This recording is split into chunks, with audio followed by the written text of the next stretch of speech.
আচ্ছা, আপনাকে 2 মিনিট দেওয়া হলো, 2 মিনিটে শেষ করুন। 2 মিনিট পর্যাপ্ত নয়, আমি অন্তত 3 মিনিট সময় আমাকে দিতে হবে। আচ্ছা বলেন।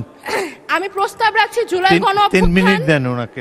ও আমি প্রস্তাব করতে চাই জুলাই গণ অভ্যুত্থান সহ স্বাধীনতা পরবর্তী ফ্যাসিবাদ বিরোধী প্রত্যেকটা আন্দোলনের স্মৃতি ও চেতনাকে রক্ষার জন্য বাজেট বরাদ্দ দেওয়া হোক, রাষ্ট্রীয় অর্থায়নের নাটক, চলচ্চিত্র, চিত্রাঙ্কন প্রতিযোগিতার মতো আয়োজন করা হোক এবং একই সাথে এই বাজেটে বাংলাদেশের লোক সংস্কৃতিকে সংরক্ষণ করার দিকে বিশেষ গুরুত্ব দেওয়া উচিত। মাননীয় স্পিকার, আমি সংক্ষিপ্ত করব। জুলাই গণ অভ্যুত্থানের পর নতুন বাংলাদেশের আমরা যে স্বপ্ন দেখি, সেই স্বপ্নে প্রাণ ও প্রকৃতির প্রতি দায়ভার আমরা বোধ করি।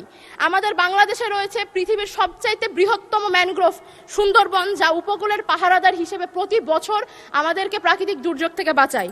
আমি প্রস্তাব করতে চাই সুন্দরবন সহ বাংলাদেশের প্রধান 3টি বনাঞ্চলের বিরল প্রজাতির বন্যপ্রাণীদের রক্ষার জন্য যেন বন অধিদপ্তরের বাজেট বৃদ্ধি করা হয়। একই সাথে জানিয়ে রাখি, সুন্দরবন সুরক্ষা প্রকল্প এবং বাঘ সংরক্ষণ প্রকল্প দুটি এই বছরই শেষ হচ্ছে।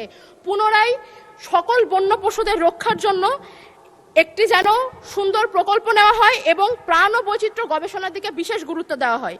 মাননীয় স্পিকার, প্রাণ ও প্রকৃতির রক্ষার পাশাপাশি আমাদের দূষণমুক্ত স্বনির্ভর বাংলাদেশ প্রয়োজন। স্বনির্ভরতার লক্ষ্যে চালিত বাংলাদেশের শিল্পোৎপাদন সহ অন্যান্য সকল অর্থনৈতিক কর্মকাণ্ডের প্রধান চালিকা শক্তি হচ্ছে নিরবিচ্ছিন্ন বিদ্যুৎ। বাংলাদেশের বিদ্যুৎ উৎপাদন বাংলাদেশের গ্যাসের মজুদের উপরে নির্ভরশীল অনেকাংশেই। বাংলাদেশে গ্যাসের মজুদ দিনকে দিন কমে আসছে এবং আমরা মার্কিন ইরান যুদ্ধের সময় দেখেছি জ্বালানি খাতে আমদানি নির্ভর হওয়াটা কতটা বিপজ্জনক। 2026-27 অর্থ বছরের জন্য নির্দিষ্ট করে কোনো নবায়নযোগ্য জ্বালানির সুস্পষ্ট রূপরেখা আমি পাইনি। 2030-2050-এর দুটি লক্ষ্যমাত্রার পরিকল্পনা আমি দেখেছি, কিন্তু এই বছরের জন্য আমি প্রস্তাব করতে চাই বাংলাদেশের প্রত্যন্ত অঞ্চলের আর্থিকভাবে অসচ্ছল পরিবারগুলোতে রুফটপ সোলার প্যানেল বিতরণ কিংবা ভর্তুকি মূল্যে বিক্রয়ের ব্যবস্থা করা যেতে পারে। এছাড়া উপজেলা ইউনিয়ন পর্যায়ের সরকারি অফিস আদালতগুলোতে সোলার বিদ্যুৎ ব্যবহারের মাধ্যমে জাতীয় গ্রিডের উপরে চাপ কমবে। মাননীয় স্পিকার, আমি আমার সর্বশেষ মিনিটটি ব্যবহার করতে চাই আবার নির্বাচনী আসনের দুটো কথা বলে। আমি সীমান্তবর্তী এলাকায় জন্মগ্রহণ করেছি মাননীয় স্পিকার। আমি কুষ্টিয়া জেলার দৌলতপুর উপজেলার মেয়ে। আমার উপজেলাতে আমার নির্বাচিত সংসদ সদস্য রয়েছেন, কিন্তু আমি যে দাবিটি করতে চাই সেটি আমাদের দৌলতপুরবাসীর প্রাণের দাবি। দৌলতপুরের সীমান্তবর্তী এলাকা প্রাগপুর এবং ওই পাশের শিকারপুর, এই স্থলবন্দরটি গত 1 যুগ ধরে আমরা চেয়ে আসছি। প্রাগপুর থেকে কলকাতার দূরত্ব মাত্র 120 কিলোমিটার এবং জাতীয় মহাসড়ক বাংলাদেশ মাত্র 20 কিলোমিটার দূরে।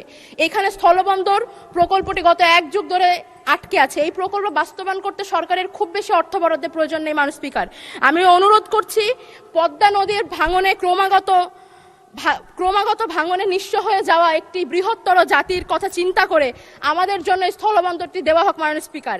একই সাথে আমার উপজেলার সম্মানিত সাংসদ এর আগেও অনেক বলেছেন, তো বেশি বললে অভ্যাস খারাপ হয়ে যাবে। তো বলেন, 1 মিনিট বলেন। আমাকে আর 1 মিনিট দেওয়া হোক। ওকে 1 মিনিটে শেষ করেন। আমাদের দৌলতপুর উপজেলা বাংলাদেশের অন্যতম বৃহত্তর প্রশাসনিক উপজেলা মাননীয় স্পিকার। এই উপজেলাটি এক উপজেলা এক নির্বাচনী আসন একটি মাত্র থানার উপরে নির্ভরশীল। আমার সহ সাংসদ ইতিমধ্যে বলে গিয়েছেন আমাদের থানাতে যেন 5টি যানবাহন দেওয়া হয়। আমি জানাতে চাই আমাদের দৌলতপুরে আসলে আরও একটি থানার প্রয়োজন। যতদিন না আমি প্রস্তাব করছি আমার দৌলতপুরে আরও একটি থানা স্থাপন করা হোক। যতদিন না থানা স্থাপন করা হচ্ছে ততদিন বিদ্যমান থানায় যেন জনবল বৃদ্ধি করা হয়। মাননীয় স্পিকার, এই সংসদ জুলাই গণ অভ্যুত্থানের মাধ্যমে অর্জিত সংসদ। এই সংসদে আমরা কথা বলতে পারবো, এখানেই বাক স্বাধীনতার চর্চা করতে পারবো। আমাদেরকে বারবার এটা ওটা দেখিয়ে দেওয়া হবে না, এটাই আমরা আশা করি।